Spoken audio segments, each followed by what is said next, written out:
Hi guys, a very warm welcome to all of you. Oppenheimer 21 जुलाई को world wide release हो रही है। ये वीडियो आज मैं 20 जुलाई को बना रहा हूँ। अब ये जो मूवी है ना, ये एक बुक पे बेस्ड है। और जो उनके ओपनहाइमर के जो बायोग्राफर हैं, उन्होंने बुक के कवर पे ना एक लाइन लिखी है ओपनहाइमर के बारे में, प्रोमेथियस ऑफ अमेरिका।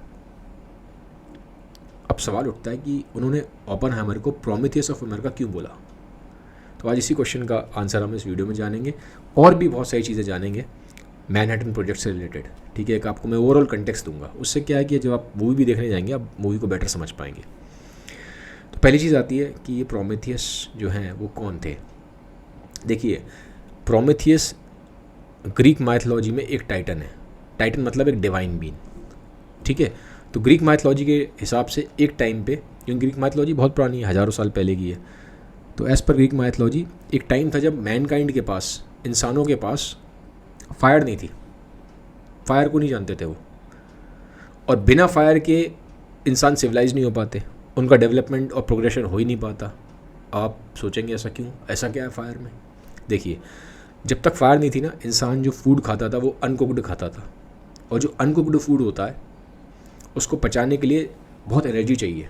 तो सारी एनर्जी पेट की तरफ जाती थी खाने को पचाने के लिए। लेकिन जब फायर आई तो फिर हमको फूड कैसा मिला, कुक्ड फूड मिला। अब कुक्ड फूड होता है आसान डाइजेस्ट करने के लिए। ठीक है, तो इतनी एनर्जी की ज़रूरत नहीं पड़ती थी कुक्ड फूड को पचाने के लिए, तो एनर्जी बची। फिर जो बची हुई एनर्जी थी वो ब्रेन की तरफ जाना शुरू हो गई। तो हमारा जो ब्रेन है उसका साइज़ बढ़ने लगा। साइज़ बढ़ा तो हमारे पास सोचने की पावर ज़्यादा आई। जब सोचने की पावर ज़्यादा आई तो हम ग्रो कर गए, हम सिविलाइज्ड हो गए। तो ये तो एक बहुत बड़ा रोल है फायर का। पहला तो कुक्ड फूड मिला जिससे हमारा ब्रेन का साइज़ बढ़ा, हमारी कॉग्निटिव एबिलिटीज़ बढ़ी। सेकंड, टूल मेकिंग का बहुत बड़ा रोल है फायर में। थर्ड, हमारी बॉडी के टेम्परेचर, जैसे ठंड हो रही है बहुत ज़्यादा, तो वार्म रखने में हमें हेल्प करती है फायर। ठीक है, तो फायर के बिना हम इतने सिविलाइज नहीं हो पाते। फायर का बहुत बड़ा कंट्रीब्यूशन है मैनकाइंड के आगे बढ़ने में। तो अब था क्या, एज़ पर ग्रीक माइथोलॉजी, जब मैनकाइंड पे मैंने बोला फायर थी नहीं, और जो प्रोमेथियस थे जो कि एक डिवाइन बीन थे, जब उनको एक चीज़ दिखाई दी कि ऐसा हो रहा है, मैनकाइंड तो आगे ग्रो ही नहीं कर पाएगी, सिविलाइज हो नहीं पाएगी, तो उन्होंने माउंट ओलंपस पे फायर थी, ठीक है, वहाँ से लाके फायर उन्होंने मैनकाइंड को दी। तो मैनकाइंड के ऊपर उनका एक बहुत बड़ा एहसान है। ठीक है, बहुत बड़ा कंट्रीब्यूशन था प्रोमेथियस की साइड से। लेकिन उसकी उनको कीमत चुकानी पड़ी।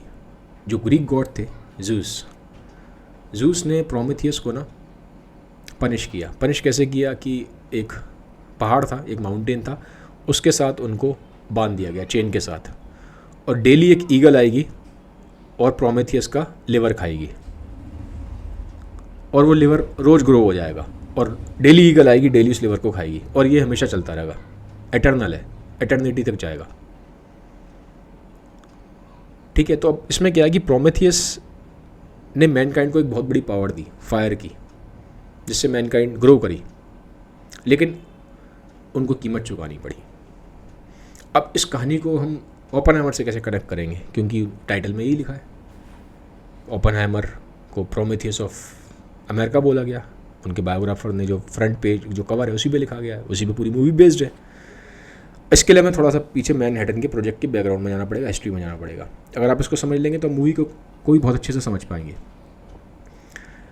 था क्या कि 1938 में जो एटम के अंदर न्यूक्लियस होता है ना, उसको हमने ठीक से समझ लिया था। न्यूक्लियर फिजन को समझ लिया था। अगर मैं बोलूँ तो दो तरह के होते हैं। एक न्यूक्लियर फिजन होता है जिसमें जो न्यूक्लियस है टूट रहा है, और एक होता है न्यूक्लियर फ्यूज़न, जुड़ रहा है। कुछ फ्यूज़न मतलब कुछ चीज़ जुड़ रही है, फिजन मतलब टूट रहा है। तो जो एटम बम है ये न्यूक्लियर फिजन पे डिसाइडेड था, बनता है। फ्यूज़न होता है सन में फ्यूज़न होता है।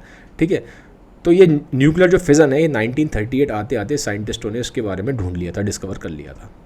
अब 1938 के बारे में याद रखिए, 1938 वो टाइम है जब हिटलर पावर में है जर्मनी में, और जर्मनी में साइंटिस्ट बहुत थे। जर्मनी के पास इंटेलेक्चुअल पावर बहुत थी।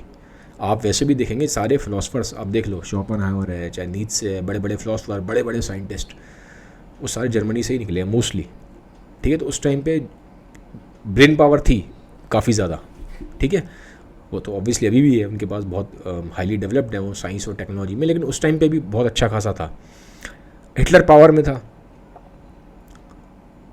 अब हिटलर ने हॉलोकॉस्ट करना स्टार्ट कर दिया, तो जितने भी वहाँ ज्यू साइंटिस्ट थे, वो ज्यू साइंटिस्ट सारे के सारे जर्मनी को छोड़ के यूरोप के बाकी देशों में और अमेरिका की तरफ जाने लगे।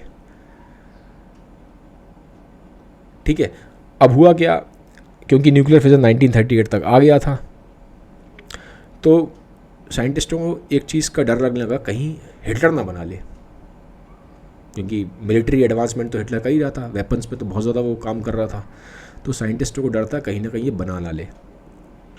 स्पेशली एक साइंटिस्ट थे लियो सिलर्ट करके, ठीक है, तो इन्होंने लियो सिलर्ट ने, ये फिजिसिस्ट थे, फिजिक्स में साइंटिस्ट थे, इन्होंने लेटर ड्राफ्ट किया और लिखा यूएस के प्रेसिडेंट को, रूजवेल्ट को, कि ऐसे ऐसे मैटर है और मैटर सीरियस है, हिटलर ने अगर एटम बम बना लिया तो बहुत बड़ी प्रॉब्लम खड़ी हो जाएगी ह्यूमैनिटी के लिए। और क्योंकि अब उस लेटर को एक वेटेज देना था कि लेटर की सीरियसनेस मालूम पड़े, तो वेटेज कैसे आती है, उस टाइम पे बहुत फेमस साइंटिस्ट थे एल्बर्ट आइंस्टाइन, जिनका हम सब नाम जानते हैं। तो एल्बर्ट आइंस्टाइन ने उस लेटर पे साइन किया था, उस लेटर पे एल्बर्ट आइंस्टाइन ने साइन किया था, ठीक है। तो उससे क्या हुआ, वेटेज बढ़ गई कि मैटर सीरियस है। अब ये मैटर पहुंचा, सीधा वो लेटर पहुंचा फिर रूजवेल्ट के पास, जो यूएस के उस टाइम प्रेसिडेंट थे, तो उनको लगा कि अब कुछ करना पड़ेगा, तो दिक्कत वाली बात है अगर हिटलर ने बना लिया तो उन्होंने फिर टीम बनाई, साइंटिस्टों की टीम।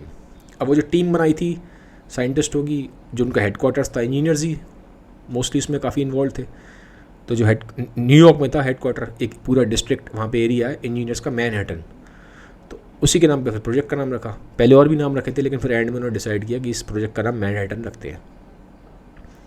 तो अब वो जो टीम बनाई, उसके जो मेन डायरेक्टर थे वो थे रॉबर्ट ओपेनहाइमर, जिनके ऊपर मूवी बेस्ड है, ठीक है। अब न्यूक्लियर पे काम कर रहे थे, तो जब ये मैनहट्टन प्रोजेक्ट हुआ तो फिर एक टेस्टिंग उन्होंने करी, प्रैक्टिकल जब टेस्टिंग की तो ट्रिनिटी टेस्ट है।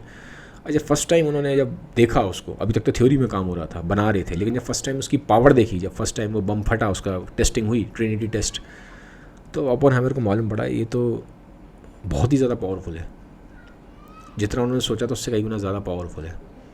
अब पावरफुल था, लेकिन बम बन रहा तो डिस्ट्रक्टिव पावर है, वो तो बहुत ज़्यादा डिस्ट्रक्टिव पावर है, ठीक है। लेकिन क्योंकि मेन काम यही थे, फादर ऑफ एटॉमिक बम जैसा नाम दिया गया, तो न्यूक्लियर पे उन्होंने इतना ज़्यादा काम किया, तो उनको एक बात पता थी कि इसका हम बहुत पॉजिटिव रोल भी है ह्यूमैनिटी के लिए, न्यूक्लियर का बहुत बड़ा पॉजिटिव रोल भी है। पॉजिटिव रोल कैसे है, न्यूक्लियर मेडिसिन में बहुत पावरफुल यूज़ होता है, कैंसर को बहुत सारी चीज़ों में डिटेक्ट करने के लिए, बहुत सारी बीमारियों को डिटेक्शन करने के लिए न्यूक्लियर मेडिसिन एक पूरी स्ट्रीम है मेडिकल साइंस में, तो उसका बहुत स्ट्रॉन्ग रोल है। फिर एनर्जी क्राइसिस जो दुनिया में होती है, एनर्जी क्राइसिस चल रही है, तो न्यूक्लियर यहाँ पे बहुत बड़ा इसका कंट्रीब्यूशन है न्यूक्लियर का, एनर्जी क्राइसिस को हेल्प करने में, को रिजॉल्व करने में, ठीक है। तो उसके बहुत सारे पॉजिटिव पॉइंट्स हैं, बहुत सारे पॉजिटिव पॉइंट्स हैं, ठीक है। तो एक तरीके से ओपेनहाइमर का कंट्रीब्यूशन तो है ह्यूमैनिटी के लिए, ठीक है, कि उन्होंने न्यूक्लियर की जो पूरी पावर है वो दे रहे हैं। वो तो उस टाइम पे एक मजबूरी थी कि अदरवाइज़ वो नहीं करते तो हिटलर बना लेता, ठीक है। लेकिन अगर आप ओवरऑल देखेंगे तो वो जो न्यूक्लियर की जो नॉलेज है, ठीक है, उससे हमारा साइंटिफिक प्रोग्रेस बहुत हुआ है, जैसे मैंने आपको बताया। और क्योंकि क्या है कि हमेशा जब भी कोई एक पावर आती है, वो कभी भी साइंस की जो भी पावर है, साइंस तो नॉलेज है, पूरी पावर दे रही है, अगर आपको उसको ठीक से यूज़ नहीं करेंगे तो गलत, उसका मैनकाइंड के लिए ही नुकसान हो जाएगा, जो कि हमने देखा बम के थ्रू हुआ।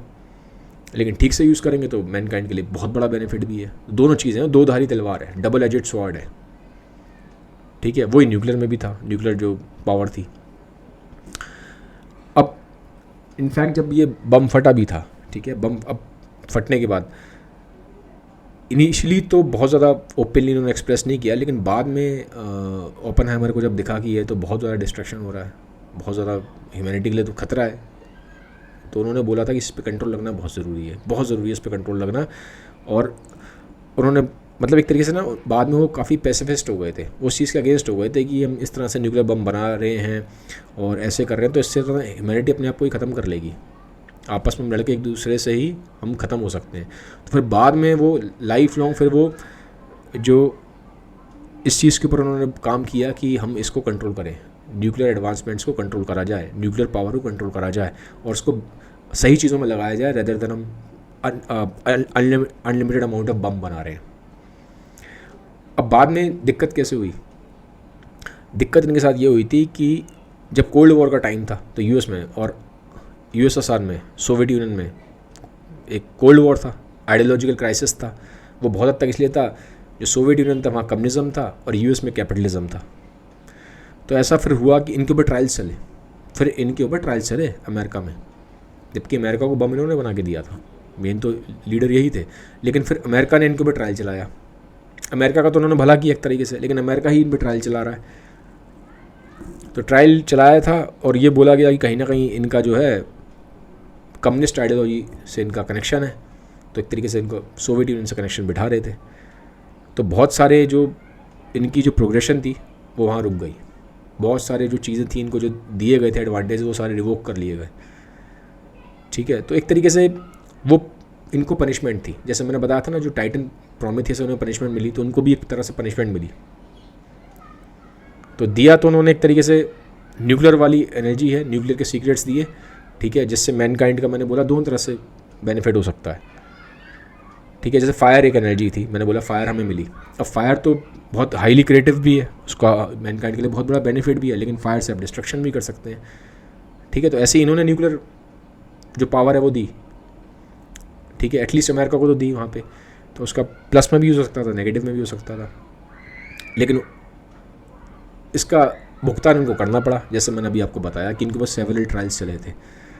ठीक है, तो अब आप जब मूवी देखोगे थोड़ा सा आप कनेक्ट कर पाओगे इनकी स्टोरी से। ठीक है, तो ये थोड़ा सा मैंने आपको एक ब्रीफ ओवरव्यू दिया है, सो दैट एटलीस्ट, क्योंकि बहुत बार हो सकता है बहुत लोग मूवी देखने ना जाएँ, उनका इंटरेस्ट ना हो, पर एटलीस्ट अगर आपको थोड़ा सा भी ओपेनहाइमर के बारे में मालूम है तो एक बेटर ही रहता है। आपको वर्ल्ड के बारे में मालूम पड़ता है, आपको मालूम पड़ता है कि जो ह्यूमैनिटी का पास्ट है वो कैसे रहा है, और जो क्योंकि पास्ट का हमारे प्रेजेंट पे और फ्यूचर पे इम्पैक्ट तो पड़ता ही है। तो ये था एक वीडियो, एक बहुत लंबा वीडियो तो नहीं है, 12 मिनट का। नॉर्मली मेरे वीडियोस घंटे भर के भी होते हैं, बट आई थिंक थोड़ा सा ज़रूरी था, क्योंकि मूवी कल आ रही है, थोड़ा एक्साइटमेंट भी है लोगों के बीच में।